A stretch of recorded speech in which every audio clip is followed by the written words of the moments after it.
particulièrement satisfait de l'édition qui vient de se tenir. On n'a pas les chiffres bien évidemment de la deuxième journée, mais la première journée du salon laissait apparaître une progression du visitorat d'une quinzaine de %, donc ce qui nous donne toute satisfaction.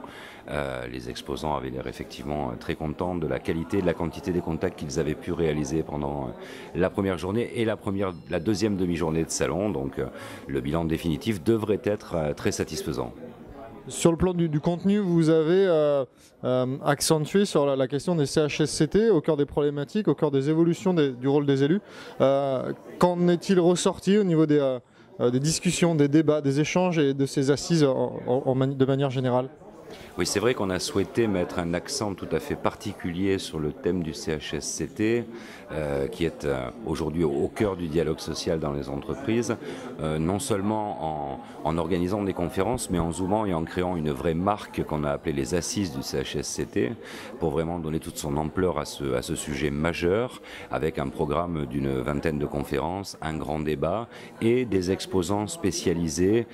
conseils, experts, ergonomes qu'ont pu rencontrer les élus, et je dois dire que les conférences ont connu un succès qui a même dépassé nos attentes, tout comme le grand débat de ce matin, débat original puisque les visiteurs avaient le moyen via des boîtiers interactifs de poser eux-mêmes des questions en direct et de donner leur avis, et ça a été très plébiscité. C'est un vrai succès pour ces assises du CHSCT. Une dernière question sur les perspectives, l'avenir et l'année prochaine. À quoi peut-on s'attendre pour le salon LUCO 2013 ? Alors on va s'attendre à une version qui aura toujours lieu au Stade de France, les 26 et 27 février 2013, tout comme il y aura une session début octobre également en 2013, avec une accentuation de l'angle CHSCT, de l'angle des contenus, et surtout toujours cette volonté qu'a LUCO depuis sa création de s'appuyer sur